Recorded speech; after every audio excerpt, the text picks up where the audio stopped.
oraciones. Padre, te pido que nos des sabiduría y entendimiento en ese momento para recibir el mensaje que tú tienes para nosotros. En el nombre de Cristo Jesús. Amén. Durante mis años de seminario, dictaba clases de inglés en un complejo de apartamentos como voluntario. La población de ese lugar era mayormente hispana, había muchas personas que recién llegaban al país y pues era una manera de ayudarles con una necesidad que tenían y también hacer amistades para poder compartir con algunas personas el Evangelio de Cristo. Mientras estaba sirviendo en ese lugar sucedió algo insólito. En el estacionamiento de ese complejo de apartamentos apareció la Virgen María. De hecho, yo la vi. Y como ya se habrán de imaginar, después de ese evento estalló una gran conmoción en ese lugar. Muy pronto se había hecho un altar donde todos los días aparecían flores frescas y diferentes cosas. La gente ponía mensajes que supuestamente eran de la Virgen. Siempre había gente ahí orando.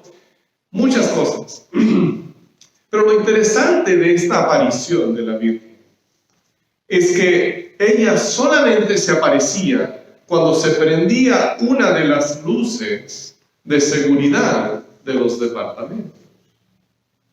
Durante el día no se veía absolutamente nada. Pero en la noche, cuando cierta luz se prendía, entonces aparecía una sombra triangular que con un poco de imaginación se podía parecer quizás un poquito a las imágenes que muchos tienen de la Virgen María. Ahora, en realidad lo que había sucedido era que algún insecto se había muerto ahí dentro de la pantalla de la luz o había algún desperfecto en su fabricación y lo que eso tiraba era una sombra en triángulo que si uno lo miraba con un ojo cerrado y con una imaginación muy fuerte, quizás se parecía un poquito a la Virgen María.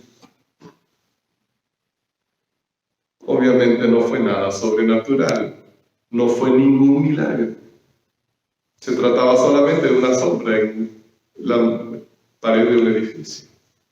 Ahora, no les cuento esta historia para burlarme de la devoción de las personas que vieron en esa sombra la figura de la Virgen María.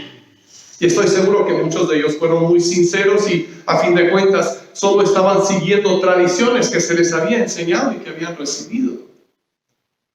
Pero como vimos hace 2 semanas, nuestro Señor Jesús nos enseñó a dar prioridad a lo que dice la Biblia, la palabra de Dios, por encima de cualquier tradición que hayamos recibido. La tradición no siempre es mala. No todo lo que nos han enseñado es malo, pero tenemos que examinarlo todo a la luz de la Biblia para ver lo que es cierto, lo que es falso y lo que podría ser cierto o podría ser falso, pero en realidad no es crucial. Entonces, por eso vamos a regresar hoy a la Biblia para ver en realidad quién es María y cómo debemos pensar en ella. Creo que al hacerlo vamos a descubrir un personaje mucho más real y más inspirador de lo que pensamos. Primeramente, vamos a pensar en los 2 puntos donde podemos decir que los católicos y los evangélicos estamos de acuerdo. Porque sí hay puntos de acuerdo. Para empezar, estamos de acuerdo en decir que María fue virgen cuando dio a luz a Jesús. Y esa aclaración es importante. Creemos, porque la Biblia lo dice, que cuando María dio a luz a Jesús, ella era virgen. De hecho, cuando el ángel le anunció a María que iba a tener un bebé, esta fue su respuesta según Lucas 1:34. ¿Cómo podrá suceder esto?, le preguntó María al ángel, puesto que soy virgen. Ella misma lo dice, soy virgen, ¿cómo puede pasar esto? Aunque María estaba comprometida para casarse con José, ellos no convivían. José luego se casó con ella, pero no tuvieron relaciones matrimoniales antes de que ella diera a luz. Entonces la concepción de Jesús fue un milagro único. Él no nació de la manera normal de las relaciones entre un hombre y una mujer. ¿Por qué? Porque Él es hijo de Dios y es hijo del hombre. Solamente así podía suceder. También estamos de acuerdo en decir que María fue una mujer muy especial. Una mujer escogida por Dios, un ejemplo para nosotros. Cuando ella fue a visitar a su parienta Elizabeth, la madre de Juan el Bautista, sucedió esto. Tan pronto como Elizabeth oyó el saludo de María, la criatura saltó en su vientre. Esa criatura es Juan el Bautista. Entonces Elizabeth, llena del Espíritu Santo, exclamó: bendita tú entre las mujeres, y bendito el hijo que darás a luz. Pero ¿cómo es esto? Que la madre de mi Señor venga a verme. A veces nos acusan de desprestigiar o menospreciar a María. Jamás podemos hacer eso. Es nuestra hermana. Es una gran sierva de Dios. Es una mujer digna de imitar. Podemos aprender mucho de ella. Sin embargo, hay algunos puntos de división entre las creencias católicas acerca de María, las tradiciones que existen en la Iglesia Católica, y lo que creemos nosotros en base a la Biblia. En primer lugar, aunque María fue virgen cuando Jesús nació, ella no siempre fue virgen. Porque cuando José tomó a María para ser su esposa, Mateo 1:25 nos dice esto: pero no tuvo relaciones conyugales con ella hasta que dio a luz un hijo, a quien le puso por nombre Jesús. Ahora hay dos palabras muy importantes en este versículo: hasta que. Si José y María no se unieron físicamente hasta que nació Jesús, entonces eso implica, el sentido natural de las palabras es que después de su nacimiento ellos tuvieron un matrimonio normal y se unieron físicamente. Si yo les dijera, estando en una fiesta, ¿verdad? No podemos partir el pastel hasta que los niños hayan quebrado la piñata. Entonces, cuando se quiebra la piñata, ¿qué piensan ustedes que va a pasar? Vamos a partir el pastel, ¿verdad? Porque eso es lo que significa hasta que. Significa que cuando se cumple una cosa, sigue la otra. Y de la misma manera, entonces, María fue virgen cuando Jesús nació. Pero después de su nacimiento, ella y José tuvieron un matrimonio normal. Otro versículo que nos comprueba lo mismo es Marcos 6:3. Donde los que habían conocido a Jesús desde su niñez dijeron esto: ¿no es acaso el carpintero, el hijo de María y hermano de Jacobo, de José, de Judas y de Simón? ¿No están sus hermanas aquí con nosotros? Ahora, estas eran personas del pueblo donde Jesús se había criado. Ellos lo conocían desde su niñez. Y ellos sabían que él tenía hermanos y hermanas, lo cual significa que José y María tuvieron hijos después de que nació Jesús. Ahora, algunas personas ponen el argumento de que estos hermanos, entre comillas, de Jesús, en realidad eran sus primos, no sus hermanos. Es lo que algunos dicen. Y es cierto que la palabra hermano se puede usar con diferentes sentidos, ¿no? Pero el contexto siempre aclara el significado. En todo otro momento, cuando a alguien se le dice hermano, que no es un hermano en la carne, entonces el contexto del pasaje, las otras palabras, la situación, deja claro que ese es el caso. Si leemos simplemente que fulano es el hermano de sutano, vamos a entender que son hermanos carnales, al menos que haya algo que nos haga pensar de otra manera. Y aquí en este pasaje no hay nada que nos haga pensar diferente, y todo lo contrario. Por un lado, hay en griego, otra palabra que significa primo. Entonces, si realmente quisiera decir Marcos que eran primos de Jesús, tenía a la mano la palabra indicada para mostrar eso. También sería muy extraño mencionar a María juntamente con los primos de Jesús, sin mencionar a sus tíos y otros familiares, si en realidad estuvieran hablando de su familia extendida. O sea, es una explicación muy forzada.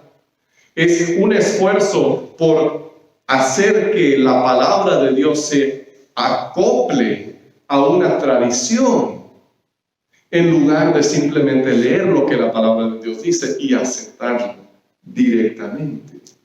No es el sentido natural de lo que dice la palabra de Dios. Además de esto, la idea de que María fue siempre virgen no se enseñaba durante los primeros 2 o 3 siglos de la historia de la iglesia. Fue una tradición que surgió después, y entonces tuvieron que reinterpretar la Biblia para hacerla acorde a esas nuevas ideas. Pero entonces, ¿de dónde salió esta idea de que María siempre fue virgen y aunque se casó con José, nunca tuvieron relaciones y ella jamás tuvo otros hijos? Bueno, lo que sucedió fue esto. En cierto momento de la historia de la iglesia, surge el concepto de que era más espiritual ser virgen que estar casado. La gente empezó a pensar, y repito, esto no es de la Biblia, esto es un pensamiento que tuvieron, pero empezaron a pensar que la virginidad era para los que estaban más cerca de Dios, mientras que los que no se podían controlar, pues era mejor que se casaran. Pero esa idea no es bíblica. Dios creó el matrimonio como algo bueno. Las relaciones conyugales dentro del matrimonio no son sucias, son puras. Entonces, conservar la idea de que María fue siempre virgen, en lugar de entender que ella tuvo un matrimonio normal con José, les dice a los casados que en realidad son de segunda clase en el reino de Dios, y que los que viven en el celibato son los mejores. Cuando la Biblia nos enseña que ambas cosas son buenas a los ojos de Dios. Es bueno casarse y también es bueno vivir en el celibato y dedicarse a Dios. Ambas cosas son estados de bendición. El segundo punto de diferencia entre los católicos y los evangélicos es este. María no es la madre de Dios. Dios es eterno. Él siempre ha existido. ¿Cómo podría Dios tener una madre? María fue la madre de Jesús en su humanidad. Como dijo Elizabeth en el versículo que vimos hace un rato, ella es la madre del Señor Jesús. Cuando el eterno Dios, el Hijo, nació como ser humano, entonces al nacer como ser humano tenía que tener madre. No como Dios, sino como ser humano. Pero entonces, nuevamente nos hacemos la pregunta, ¿de dónde nace esta idea de que María es la madre de Dios? Es una historia interesante que nos demuestra la importancia de usar bien las palabras. Porque en el concilio de Éfeso, que fue una reunión de todos los líderes de la iglesia en el año 431, había diferentes doctrinas falsas que se estaban enseñando en la iglesia y que los líderes querían entonces contrarrestar, querían decir, no, esto es lo que la Biblia enseña y estas cosas son errores. Y había 2 errores en particular. Uno de ellos enseñaba que Jesús era menos que Dios, que era como un ángel muy exaltado, pero no es Dios. Y el otro error era que Jesús fue adoptado por Dios en algún momento de su vida, que Él nació como cualquier persona, o sea, común y corriente, pero en cierto momento de su vida Dios lo adoptó como su hijo. Y entonces lo que los líderes de la iglesia querían decir claramente es esto: cuando Jesús nació como ese bebé que se acostó en el pesebre de Belén, ya era Dios. No estaban negando, por supuesto, que fuera hombre, pero lo que querían aclarar era que desde nacer, desde su concepción por obra del Espíritu Santo, Él ya era Dios. Entonces decidieron darle a María este título que en griego es Theotokos. Y Theotokos básicamente significa la que dio a luz a Dios.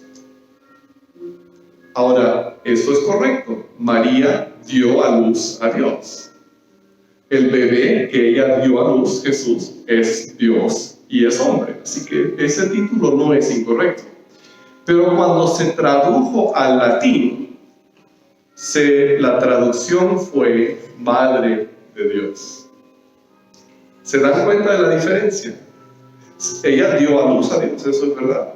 Pero ahora si decimos que es la Madre de Dios, wow, entonces parece que ella es más importante que Dios, ¿no?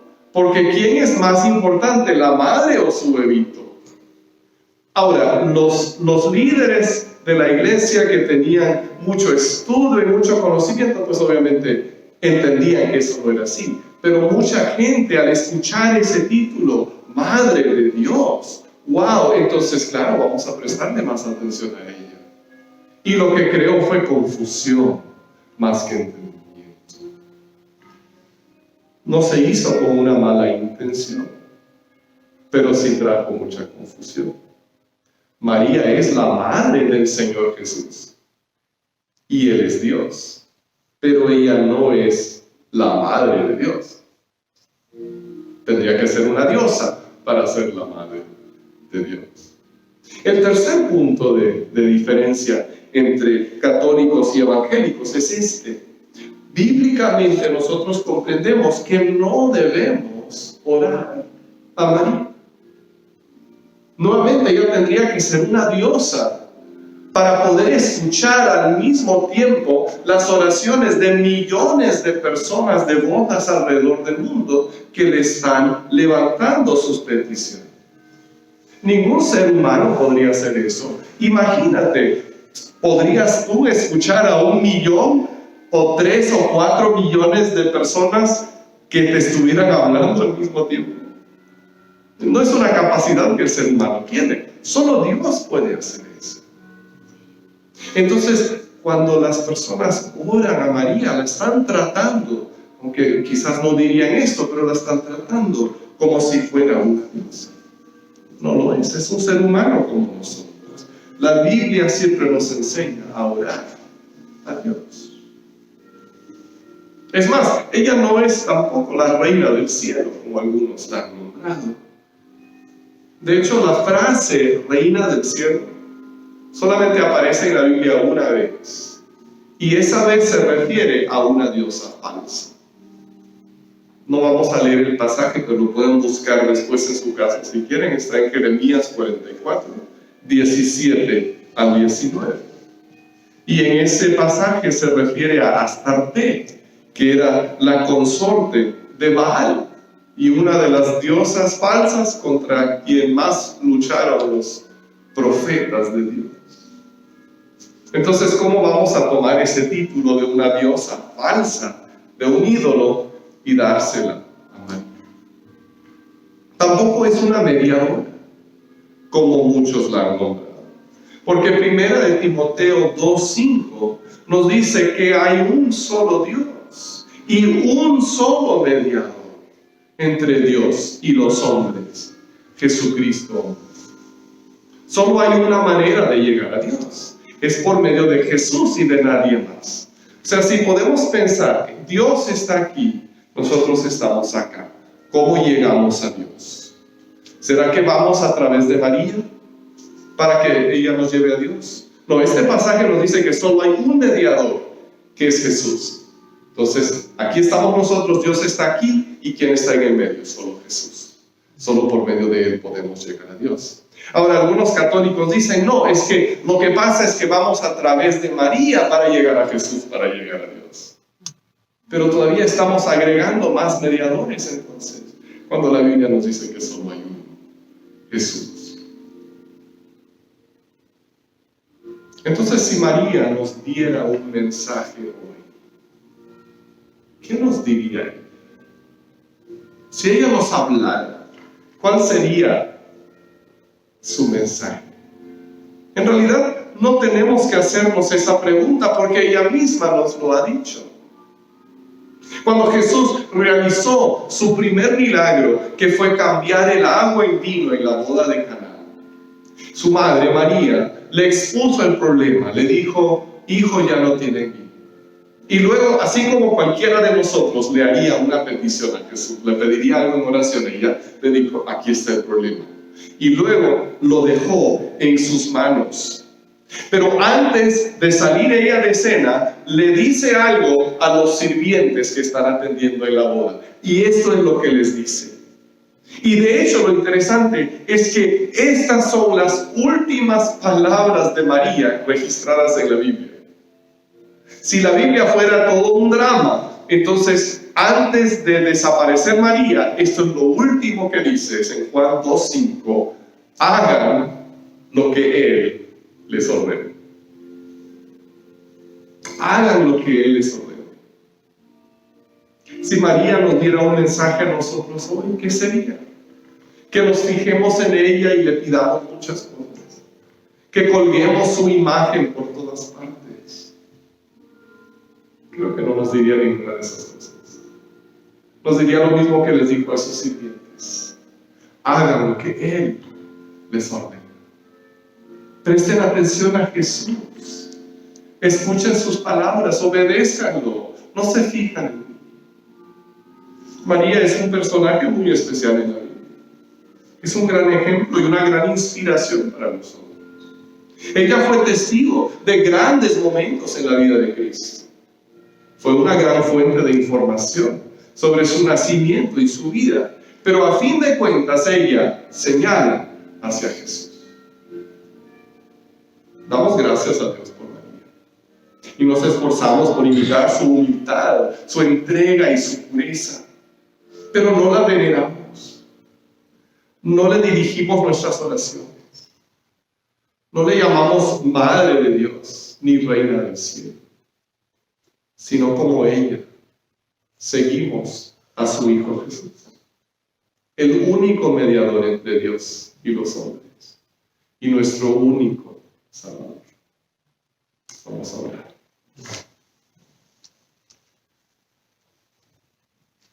Padre, gracias porque tu camino de salvación no es complicado. Consiste solamente en confiar en tu Hijo, nuestro Señor Jesús. Y te damos gracias por su madre, esa mujer, María, que tú usaste para traerlo al mundo. Tú la honraste, tú la has bendecido. Pero entendemos, Señor, que no debemos exaltarla más de lo que tú la has exaltado. Debemos amarla como nuestra hermana, imitar su ejemplo, pero confiar solamente en Jesús y seguirle solo. Padre, danos sabiduría para entender estas cosas y compartirlas con otros sabiamente, Señor. Te lo pido en el nombre de Cristo Jesús. Amén.